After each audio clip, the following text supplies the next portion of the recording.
Даже много лет спустя, после того, как база была закрыта и отсюда ушел последний советский солдат, эта полоса вполне пригодна для того, чтобы с нее смог взлететь стратегический бомбардировщик. А в 1988-м отсюда взлетали самолеты дивизии Дудаева. Часто они брали курс на Афганистан. Полковник Джохар Дудаев сам пилотировал Ту-22М3, самый современный и мощный бомбардировщик того времени.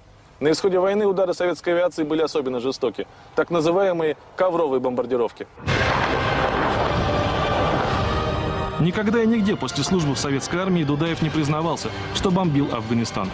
Однако в личном деле Дудаева в штабе ВВС до сих пор хранится вот эта копия наградного листа. Выписка из наградного листа.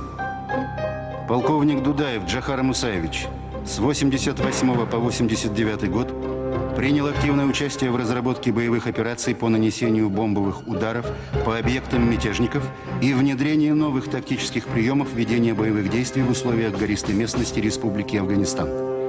Выполнил лично 3 боевых вылета в районы Гардес, Газни и Джалалабад. Руководимая им авиагруппа выполнила 591 самолета-вылет.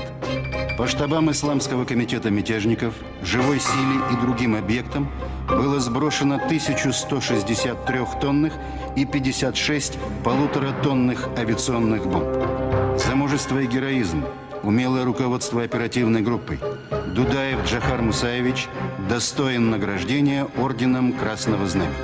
Довольно неплохо он бомбил своей дальней авиацией своих братьев-мусульман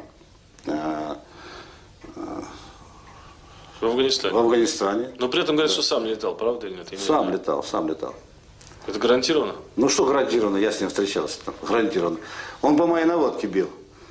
Как он сам летал? Он дальнюю авиацию высылали, а мои авианаводчики наводили на определенные цели. Имеется в виду, за штурвалом он был? Ну, конечно, он возглавлял все это дело.